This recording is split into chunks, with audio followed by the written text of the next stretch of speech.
Hi learners, welcome to I+ Training Solutions.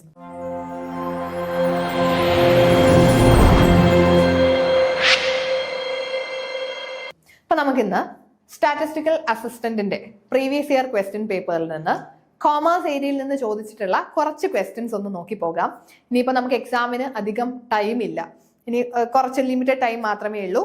ഇനിയുള്ള time maximum നിങ്ങൾ എന്ത് ചെയ്യുക, സിലബസ് കംപ്ലീറ്റ് ആയിട്ടൊന്ന് കവർ ചെയ്യാനായിട്ട് നോക്കുക.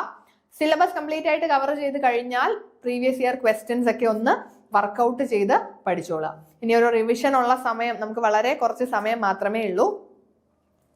സോ ഈ ഒരു സ്റ്റാറ്റിസ്റ്റിക്കൽ അസിസ്റ്റന്റിലെ കോമേഴ്സ് ഏരിയയിൽ നിന്നുള്ള ക്വസ്റ്റ്യൻസ് മാത്രമായിരിക്കും നമ്മൾ ഈ ഒരു ക്ലാസ്സിൽ ഡിസ്കസ് ചെയ്യാനായിട്ട് പോകുന്നത്. സോ നമുക്ക് നേരെ ഈ ഒരു ക്വസ്റ്റ്യൻസിലേക്ക് തന്നെ കടക്കാം. അപ്പൊ അതിനു മുന്നേ നമ്മുടെ കൊമേഴ്സിന്റെ സിലബസ് നിങ്ങൾ കണ്ടു കാണും, അതിൽ എന്തൊക്കെ കാര്യങ്ങളാണ് വേണ്ടത്.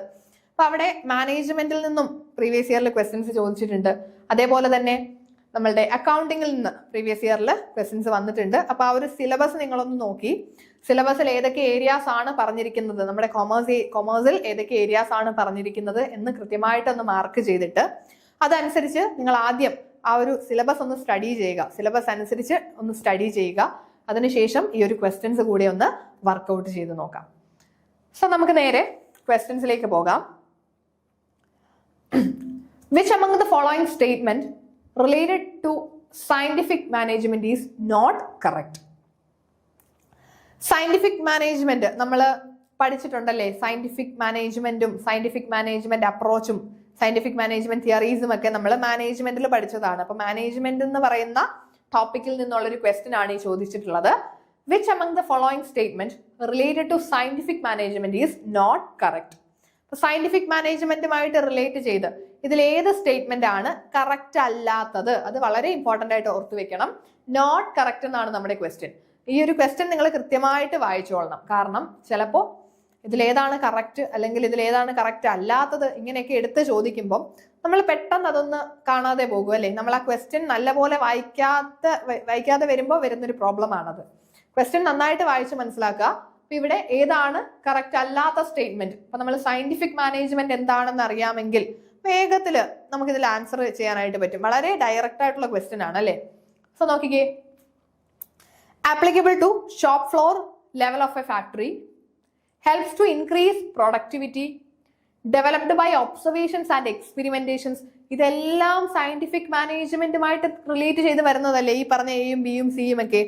അങ്ങനെയാണെങ്കിൽ ഡി ഒന്ന് നോക്കാം. Unity of command is strictly followed.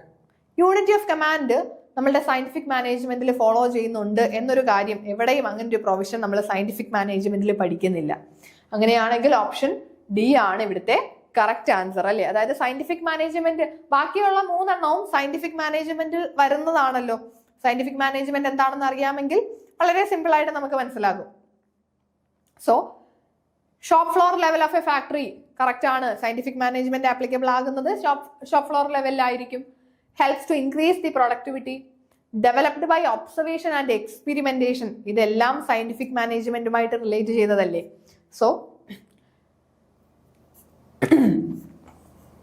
it does not necessarily mandate strictly adherence to unity of command principle.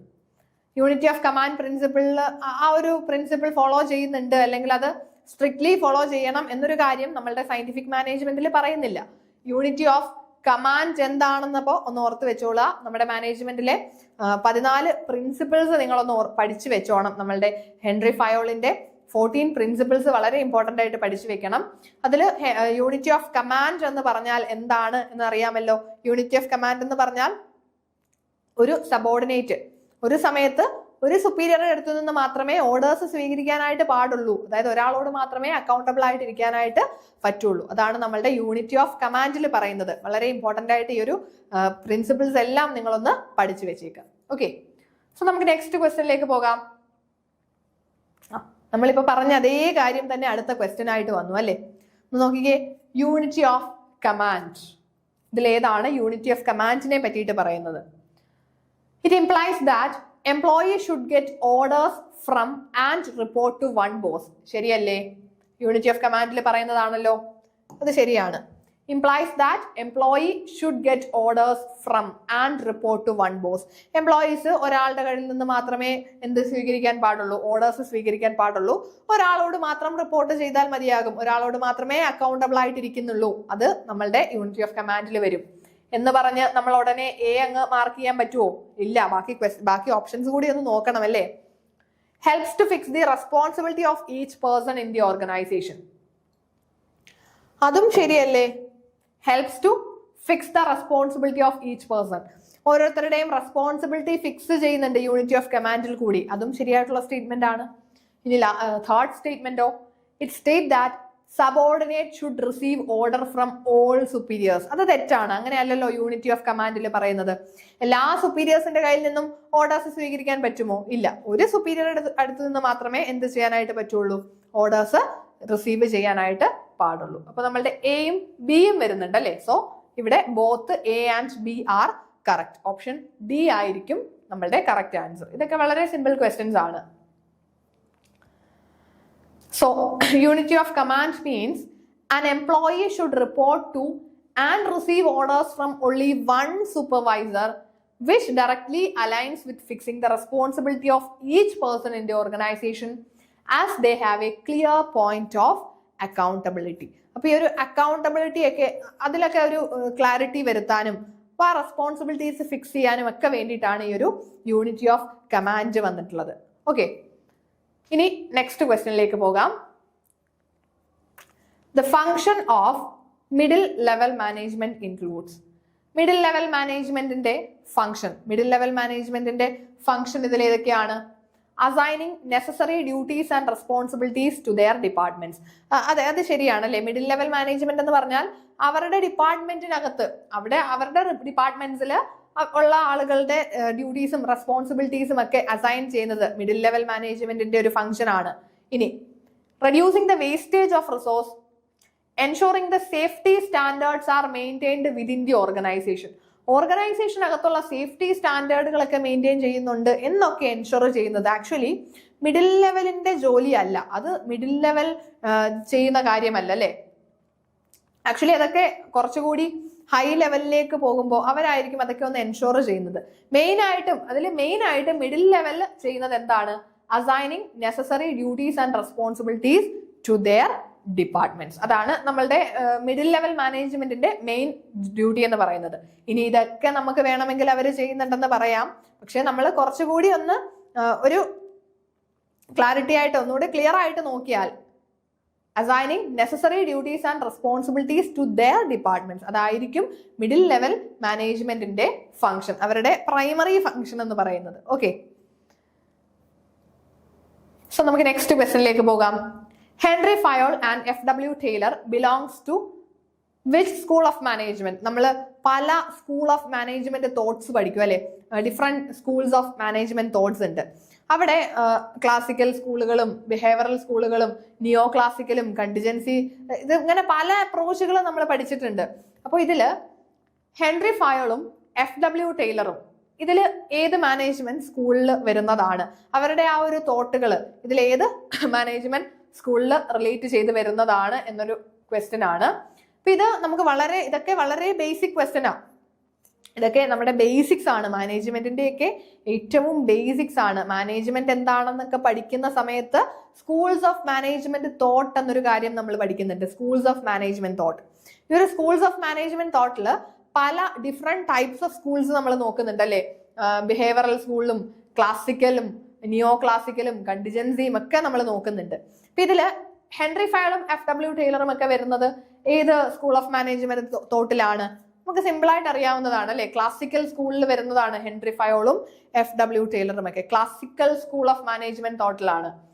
So Henri Fayol and FW Taylor are key figures associated with the classical school of management. The school of thought emphasizes efficiency, clear organizational structure and different roles. അപ്പോൾ നിങ്ങൾ വളരെ important ആയിട്ട് പഠിച്ചു വെക്കുക. ഈ ഒരു schools of management thought ഒന്ന് നോക്കിക്കോണം. അതേപോലെ നമ്മുടെ ഹെൻറി ഫയോളിന്റെ പ്രിൻസിപ്പിൾസും സയന്റിഫിക് മാനേജ്മെന്റിലെ FW ടൈലറുടെ സയന്റിഫിക് മാനേജ്മെന്റ് പ്രിൻസിപ്പിൾസും ഒക്കെ ഒന്ന് പഠിച്ചു വെച്ചേക്കണം. So Fayol developed his 14 principles of management while Taylor pioneered the scientific management focus on optimizing the work processes. അപ്പോൾ നമ്മുടെ ഹെൻറി ഫയോളിന്റെ 14 പ്രിൻസിപ്പിൾസും FW ടൈലറുടെ സയന്റിഫിക് മാനേജ്മെന്റ് ടെക്നിക്സും ഇത് രണ്ടും വളരെ ഇമ്പോർട്ടന്റ് ആയിട്ട് പഠിച്ചു വെക്കുക. ഇവിടെ നിന്ന് ക്വസ്റ്റ്യൻ വരാൻ സാധ്യതയുണ്ട്. ഓക്കെ, സോ നമുക്ക് നെക്സ്റ്റ് ക്വസ്റ്റ്യൻ നോക്കാം. Which one of the following is an element of directing? വളരെ സിമ്പിൾ ആണ് അല്ലെ. ഡയറക്ടിങ് നമ്മളുടെ ഫങ്ഷൻസ് ഓഫ് മാനേജ്മെന്റിൽ വരുന്നതാണ് ഡയറക്ടിങ് അല്ലെ. Planning, organising, staffing, directing, controlling, ഇങ്ങനെ 5 ഫങ്ഷൻസ് നമ്മുടെ ഫങ്ഷൻസ് ഓഫ് മാനേജ്മെന്റിൽ പഠിക്കുന്നുണ്ട്. അതിൽ ഡയറക്ടിങ്ങിന്റെ എലമെന്റുകൾ ഏതൊക്കെയാണ്? ഡയറക്ടിങ്ങിന്റെ എലമെന്റ് ഇതിൽ ഏതാണെന്നാണ് ചോദ്യം. അപ്പൊ എലമെന്റ്സ് ഓഫ് ഡയറക്ടിങ് എന്ന് പറഞ്ഞ് വളരെ ക്ലിയർ ആയിട്ട് നമ്മൾ പഠിച്ചു വെക്കുന്നുണ്ട്. കുറച്ച് എലമെന്റുകൾ, ഡയറക്ടിങ്ങിന്റെ കുറച്ച് എലമെന്റുകൾ ക്ലിയർ ആയിട്ട് നമ്മൾ പഠിച്ചു വെക്കുന്നുണ്ട്. അപ്പോൾ ഇതിൽ ഏതൊക്കെയാണ് ഡയറക്ടിങ്ങിന്റെ എലമെന്റ്സ് എന്ന് നമുക്ക് നോക്കാം. മോട്ടിവേഷൻ ഡയറക്ടിങ്ങിന്റെ എലമെന്റ് ആണല്ലേ. അത് കാണുമ്പോൾ തന്നെ നമുക്ക് മനസ്സിലാകുമല്ലോ ഡയറക്ടിങ്ങിന്റെ എലമെന്റ് ആണ് motivation. Preparation of budget, delegating authority, performance appraisal, ഇതൊന്നും ഡയറക്ടിങ്ങിന്റെ എലമെന്റുകളാണോ? അല്ല. മോട്ടിവേഷൻ എന്ന് കണ്ടപ്പോൾ തന്നെ നമുക്ക് ആൻസറിലേക്ക് എത്താം. മോട്ടിവേഷൻ. അപ്പോൾ ഡയറക്ടിങ്ങിന്റെ എലമെന്റുകൾ ഏതൊക്കെയാണ് എന്നുള്ളത് കൃത്യമായിട്ട് പഠിച്ചു വെക്കണം. Supervision, motivation, leadership and communication വളരെ ഇമ്പോർട്ടന്റ് ആണ്. 4 എലമെന്റുകളാണ് നമ്മുടെ ഡയറക്ടിങ്ങിൽ നമ്മൾ പഠിക്കുന്നത്. Supervision, motivation, leadership and communication. Okay, ഇതൊക്കെ വളരെ സിമ്പിൾ ക്വസ്റ്റ്യൻസ് ആണ്. അപ്പൊ നിങ്ങൾ കൃത്യമായിട്ട് ഈ ഒരു ക്വസ്റ്റ്യൻസ് ഒക്കെ ഒന്ന് ആൻസർ ചെയ്ത് നോക്കുക. അപ്പൊ ബേസിക്സ് എല്ലാം നിങ്ങൾ കൃത്യമായിട്ടൊന്ന് പഠിച്ചു വെക്കുക. നമുക്ക് നെക്സ്റ്റ് ക്വസ്റ്റ്യൻ നോക്കാം. Patent is an example of which type of assets? Patent നമ്മൾ കുറച്ച് മുന്നേ പറഞ്ഞു പോയതാണ്. ഈ അസറ്റുകളെ പറ്റിയൊക്കെ പറയുമ്പോൾ നമുക്കറിയാം പേറ്റന്റ് എന്ന് പറയുന്നത് ഏത് തരത്തിലുള്ള അസറ്റ് ആണ്. പേറ്റന്റ് എന്ന് പറഞ്ഞാൽ നമ്മളുടെ ഒരു ഓർഗനൈസേഷനിൽ, ഇത് അക്കൗണ്ടിങ്ങിൽ നിന്നുള്ള ഒരു ചോദ്യമാണെന്ന് ഓർത്ത് വെക്കുക. അക്കൗണ്ടിങ് ഏരിയയിൽ നിന്ന് വന്നതാണ്. പേറ്റന്റ് എന്ന് പറയുന്നത് എങ്ങനത്തെ അസറ്റാ? നമുക്ക് കാണാൻ പറ്റുന്നതാണോ? അല്ല. ആക്ച്വലി അതൊരു ഇൻടാഞ്ചിബിൾ അസറ്റ് ആണ് അല്ലേ. ഇത് വളരെ സിമ്പിൾ ആയിട്ട് നമുക്ക് ആൻസർ ചെയ്യാൻ പറ്റും. Patent is an intangible asset. Tangible asset അല്ല, നമുക്ക് കാണാൻ പറ്റുന്ന അസറ്റുകളെയാണ് ടാഞ്ചിബിൾ അസറ്റ് എന്ന് പറയുന്നത്.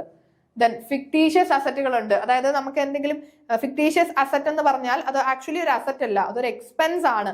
അത് ഫ്യൂച്ചറിൽ ചിലപ്പോൾ നമുക്ക് ബെനിഫിറ്റുകൾ കിട്ടാം. അങ്ങനെയുള്ള എക്സ്പെൻസുകളെ, ഡെഫേർഡ് റവന്യൂ എക്സ്പെൻഡിച്ചേഴ്സിനെയൊക്കെ നമുക്ക് ഫിക്ടീഷ്യസ് അസറ്റ് എന്ന് പറയാം. കറണ്ട് അസറ്റ് എന്ന് പറഞ്ഞാൽ നമുക്കറിയാം 1 ഇയറിനുള്ളിൽ നമ്മൾ ക്യാഷ് ആയിട്ട് കൺവേർട്ട് ചെയ്യുന്ന അസറ്റുകളാണ് കറണ്ട് അസറ്റ് എന്ന് പറയുന്നത്. സോ പേറ്റന്റ് എന്ന് പറഞ്ഞാൽ ഒരു ഇൻടാഞ്ചിബിൾ അസറ്റ് ആണെന്ന് ഓർത്തു വെച്ചോളാം. സോ അൻ intangible asset is something that doesn't have A physical form, like A patent, trade mark, copyright അല്ലെങ്കിൽ ഗുഡ്വിൽ. ഇതെല്ലാം ഇൻടാഞ്ചിബിൾ അസറ്റുകളാണ് അല്ലെ. സോ ഇത്രയും ക്വസ്റ്റ്യൻസ് നിങ്ങൾക്ക് ക്ലിയർ ആയി എന്ന് വിശ്വസിക്കുന്നു. നമ്മൾ കുറച്ച് ക്വസ്റ്റ്യൻസ് മാത്രമാണ് നോക്കിയത്. ഇനിയും കുറച്ച് ക്വസ്റ്റ്യൻസ് കൂടി ഉണ്ട്. അപ്പൊ നമുക്ക് നെക്സ്റ്റ് ക്ലാസ്സുകളിലായിട്ട് നമ്മുടെ ബാലൻസ് കൊമേഴ്സിൽ നിന്ന് ചോദിച്ചിട്ടുള്ള statistical assistant balance questions next ക്ലാസ്സുകളിലായിട്ട് ഡിസ്കസ് ചെയ്യാം. താങ്ക്